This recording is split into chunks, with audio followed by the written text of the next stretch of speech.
Hello, I'm Richard Vobes, the Bald Explorer, and this is part of my In Search of Sussex. This is a footnote, really, to the walk that I'm following with Arthur Stanley Cook in his Off the Beaten Track, the Hangleton to Edberton.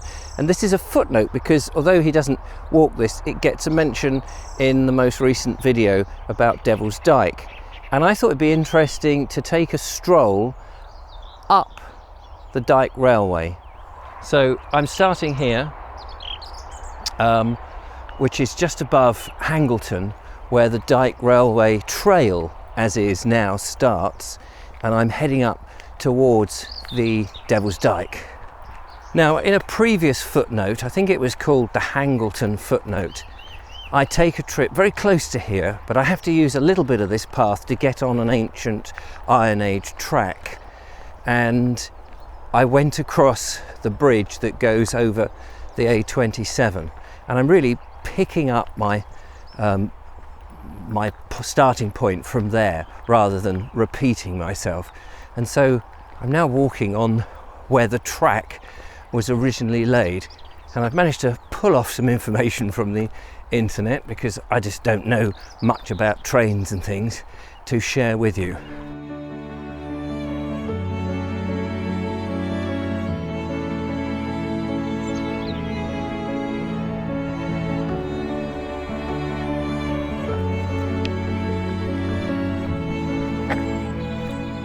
This is the time for the elder. It's interesting, I was observing that we've had the blackthorn, we've had the hawthorn in blossom, and now the elder trees, another hedgerow tree, is beginning to start its blossom festoon, if I can put it like that. Right, well, I'm making my way up over the downs towards Devil's Dyke, and we get tremendous views across the downs, as you would imagine, of course, which is just so lovely. And we've had such an amazing May with all this wonderful weather that it's really fantastic. So as we stroll up on the old railway track, let's delve into a little bit of the history. The Dyke Railway was first really mooted in about the 1870s, but it wasn't until 1877 that Parliament gave its approval. But then there was a delay for 10 years before any work really began. It did open in the 1880s, I think. One of the biggest problems that the engineers had, which I suppose if you think about it, it's quite obvious, is the gradient up to Devil's Dyke. On average 1 in 40, so that would have been a massive challenge, which back in the early, well, the sort of mid to late Victorian period had to be sorted.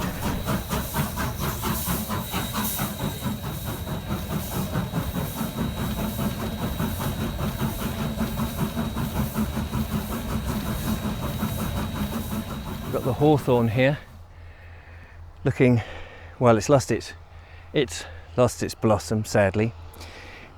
The countryside out to my west, the rolling hills, you can quite imagine how exhilarating it must have been once the service was open and operational for the day trippers going up to Devil's Dyke for walks, for the Victorian entertainments, or to visit any of the tea shops, which we'll mention a little bit later.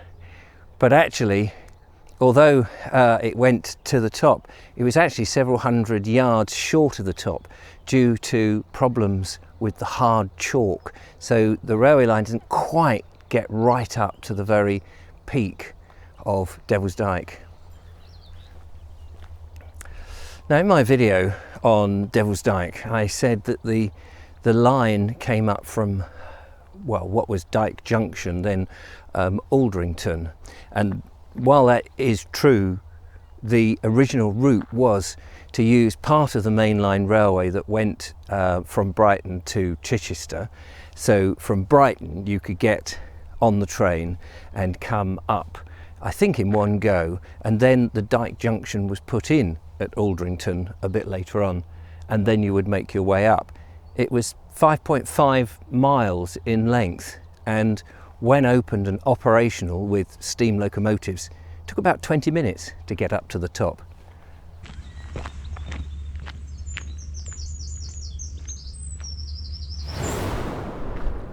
As you can imagine, this is a great place for sightseeing, and if you're a bit worn out, of course, you can have a little sit down. Here's a seat, nice little seat here, just below me. Only you're not going to get much of a view with this dirty great bush in front of you. Sit here and look at the scenery. Hawthorn, nice. Also, I'm slightly confused, and perhaps somebody who knows the area can help me out here, because there's an adjacent track, which I'm wondering if that's the track, and because this is now marked on a sign here saying cycle trail, and I've also noticed there's been the Monarch Way has used this track. So is this, as it seemed logical from the car park that said this is the Dyke Trail, the actual railway line? Because now I'm just slightly confused. You'd imagine that it would tell you that it is the trail, the proper official trail, but here, yeah, Monarch's Way on this sign, and then it continues westwards. So Charles II, whether he came down many years before the railway was even thought of and went down this track, is a very moot point, really, but I guess it's a very convenient place. Right, we're coming up to some sort of farm building and stuff, so we'll try and work out where we are now. Well, I think I'm working this out. I didn't bring an OS map with me because I thought, well, you know, this will be quite easy. You're just following a simple trail. Railway lines generally run in a straight line, and it's bleeding obvious. But there was just a slight moment of confusion as we got up to the Brighton and Hove Golf Club, which is just behind me there. And I think possibly is that where there was a halt for private members of the Dyke Golf Club, which opened up towards the end of the 19th century, and so members could come up, and it was a request spot that they could get up to. So that was a bit confusing, but anyway, we're carrying on now, and I'm pretty convinced actually that this is the correct path. And up ahead we see the buildings of Devil's Dyke in the long distance up there, another mile or so to go. So I think I'm on the right track, but it just shows you how confusing sometimes these paths can be. In the first year of operation, 160,000 people used this train service up to Devil's Dyke to go and look at the amusements and walk and explore the area. So it ran for about 50 odd years up to the Dyke there and back, with numerous trains coming and going. It did close just towards the end of the First World War till about 1920, and then opened again until 1938. So I think I was slightly wrong saying it stopped at the outbreak of war. I think it just stopped because the interest in it, or the expense of running it, must have dwindled.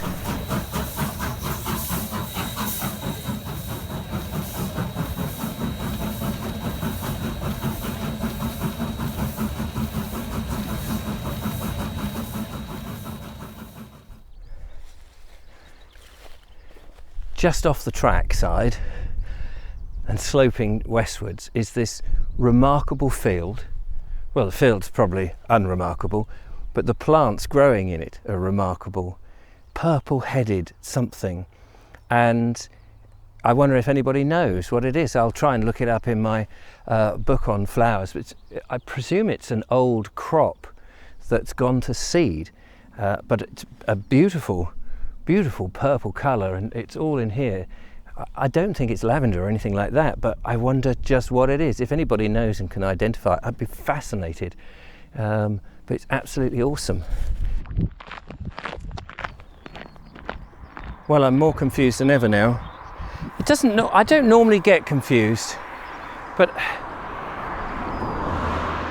I've come out onto the road. I've come out onto the road. Now, looking at the map, I was expecting to follow the trail up to the private farm where the original station was. And I've followed what would be instinctively, in my mind, the railway track, but I'm not convinced.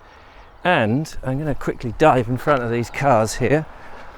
I climb up on this bank parallel to the road. There's another runner coming. There's loads and loads of runners out at the moment. It's obviously the best place to come for running.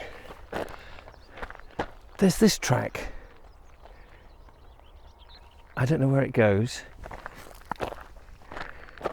And I don't know if this is the continuation of the railway track or not. But if you were following the Dyke Trail and didn't know, as I did, it seems that you can get incredibly lost unless you're a local and you know and you've brought an OS map and all of that, which on this occasion I didn't, because as I said before, I thought it would be bloody obvious. There's the farm that I thought the station would be, but I'm going to go and see if there's a path down to the farm and if there's a footpath, because that must be where the railway went, and then presumably it goes back, so I can trace my route backwards. Private land. That's where the station must have been. Devil's Dyke Farm, another sign says here, but private road. CCTV in operation. It doesn't want you down here. And there is no public footpath sign.